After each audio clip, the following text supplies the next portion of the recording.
Hi everyone, guess where I am right now? I feel like in that movie Groundhog Day, remember?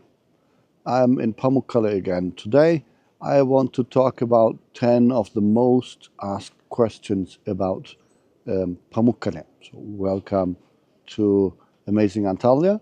I'm a tour guide, as you know, active since 37 years. I'm guiding in Turkey. Um, Nowadays, since COVID, I'm doing daily trips mostly. Back then, I did more round trips, weekly or 10 daily. So here are 10 of the most asked questions about Pamukkale. Number one, what is the best time to visit Pamukkale? Well, Pamukkale is, you have two different periods to visit. For me, I think the best time to visit Pamukkale is either in autumn or in spring. That's when the weather is at its best. It's not too hot, it's not too cold. You can enjoy the thermal pools and um, have a pleasant stay. Especially autumn time is the best.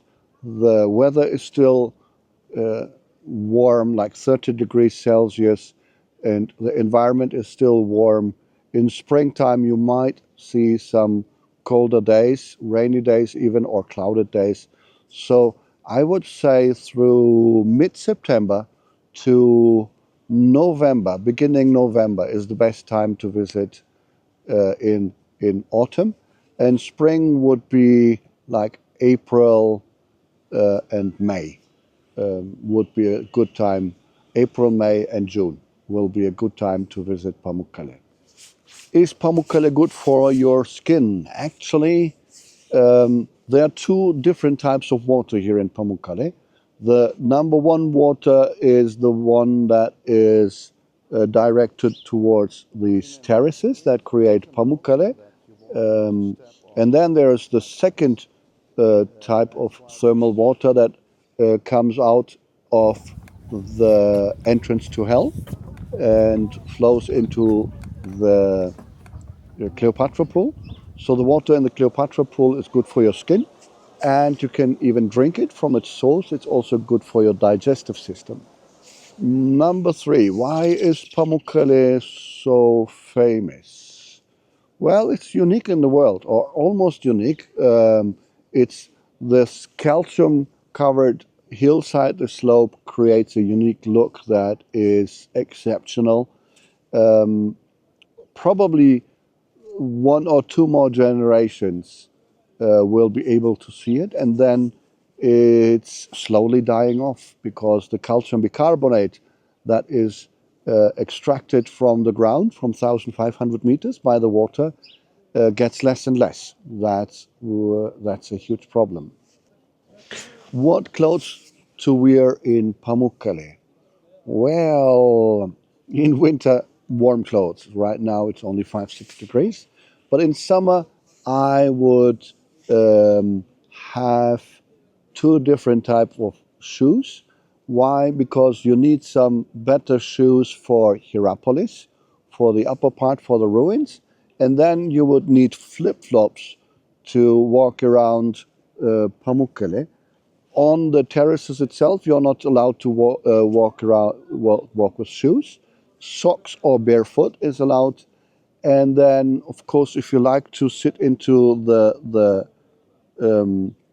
pools in the walking area, then swimsuits or shorts is the way to go in summer. Next question, is Pamukkale free to enter? No, as of now, 2026 in January, the entrance fee is €30. You can pay by credit card or Turkish lira. No other currency is accepted here. Next question, should you shower after the hot springs? You can. I remember from the 80s and 90s that I came here and I never showered after swimming in this Pamukkale water. Only when I came back to my hotel or my home, I would shower. But you can do it. Right now, you can't anyway. Cleopatra Pool is still closed. I'll notify you when the Cleopatra pool opens, but as of now you can't shower anyway. Next question, is Pamukkale or Cappadocia better? Two different things, completely different. In my opinion, you should see both. Cappadocia is more like a miracle. If you want to feel like out of this world and be amazed by the landscape, then Cappadocia as well. If you like to see these white terraces, that's also worth a visit. So I wouldn't put them on a scale and say this one is better than the other one. Both are worth seeing. Next question. Are there mosquitoes in Pamukkale? No. When you visit Pamukkale, the top of the hill, and spend your day here, there are no mosquitoes here. If you spend your night in the next village, which is Karahayit, in one of the five-star hotels, yes, sometimes you encounter some mosquitoes, but it's only in nighttime, not during the day here in this on this visit area. Next question. What is the white thing that creates Pamukkale? It's calcium. The water dissolves calcium bicarbonate from 1,500 meters below, drags it to the surface, and at the surface, calcium bicarbonate reacts with carbon dioxide. Calcium and carbonate particles fall off. It's the calcium that attaches to the rocks and creates this white color on that is Pamukkale.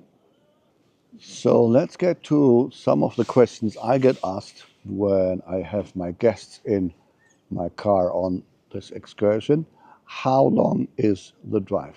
So how long is the drive depends on number one, where you are, in which location you are. You can be, for example, in Kuşadası, that's in the Aegean. You can be in Antalya. From Kuşadası, you drive about 2 hours.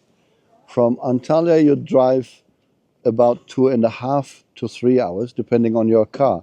That's after the company has collected everyone. Sometimes it can take some time for the car to get around the city, to collect everyone and start the trip. So after everyone is collected into the car or the bus, then you start your journey, and then it's like 2.5 hours, 3 hours from Antalya, 2 hours from Kuşadası. Sorry, I had to change location. It got really noisy over there. So where were we? Another question came up. What is Hierapolis? What is Pamukkale? Is often asked when we buy the tickets. Is this ticket for one or the other? Do I have to pay again? No. When you pay the entrance tickets, we said 30 euro. When you pay that one, then it covers both Hierapolis and Pamukkale. Pamukkale is the white terraces you see, the slope on the hill that is covered with calcium and is approximately 6 kilometers long.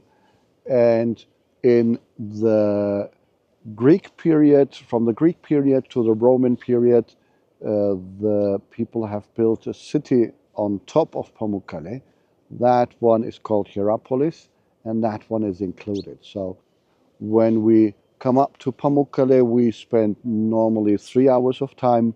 1 to 1.5 hours is for Hierapolis, and the rest is then for Pamukkale. So can I collect stones in Turkey? Because there's this misconception that don't take any stones in Turkey, it's forbidden. No, it's not. You're not allowed to take antiquities with you. So if you collect stones from excavation areas, then you might encounter some problems. Like, for example, I have a part of a clay pot here in my hand. I think it might be from the Byzantine era, so 1,500 years. If they discover this one in your pocket, then you might have some problems. But pebbles from the beach, nobody cares about pebbles from the beach. So a small tip, if you want to get rid of your husband or your wife, you put this one into his pocket. And then the customs, you say, hey, officer, I think he has something from an excavation site, and it's, all-inclusive holidays for him for a very long time. Now, this is the second time I forgot to say goodbye and ask for a like if you think this video is helpful for other people as well. Just, like this video so YouTube will put this in front of other people who are looking for this kind of information. Goodbye and see you soon.